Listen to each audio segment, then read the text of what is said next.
এরকম একটি সুন্দর জায়গায় নিজের প্রিয় মানুষটিকে নিয়ে ছবি তুলতে চান কিংবা মন ভালো করতে চান, তাহলে এর থেকে ভালো জায়গা আর পাবেন না। এটি দূরে কোথাও নয়, আমাদের চাঁদপুরেই একটি মন ভালো করে দেওয়ার মতো একটি জায়গা। কথা দিচ্ছি, এখানে আসলে হতাশ হবেন না। তো ভিডিওটা দেখতে থাকুন।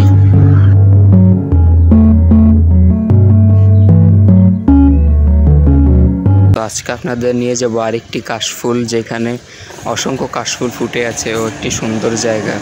জায়গাটি হলো আমাদের চাঁদপুর, এই যে দক্ষিণ গুণরাজদির এই যে ডান পাশে যে রাস্তাটি দিয়ে এখানে একটি মাজার আছে, শাহ সুফি মাজার। এটা বললে আপনাদেরকে রিক্সা থেকে বা অটো কালীবাড়ি থেকে নিয়ে আসবে।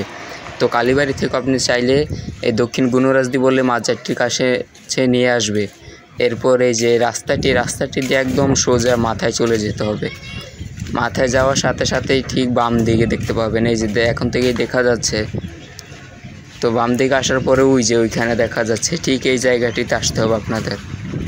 এরপর চলুন ভিতরে যাওয়া যাক। তো এটা হচ্ছে ভিতরের চিত্র, যদিও এখানে এখনও সম্পূর্ণ ফুল ফোটেনি, আরও কিছুদিন পরে একদম পুরো জায়গাটা ফুলে ভরে যাবে। তো আমি ভিডিওটা আগে তৈরি করেছি যাতে আপনারা সেখানে পর্যাপ্ত পরিমাণে ফুল দেখতে পান। জায়গাটা আসলে অনেক সুন্দর। ভিডিওটা দেখতে থাকুন, ভালো লাগলে অবশ্যই পাশে থাকবেন। আর যদি কিছু জানার থাকে কমেন্টে বলবেন। আর ঠিক এরকম কাশফুলের আরও একটি জায়গা আমার চ্যানেলে ভিডিও দেওয়া আছে, চাইলে সেই ভিডিওটিও দেখে নিতে পারেন। আশা করি ভালো লাগবে।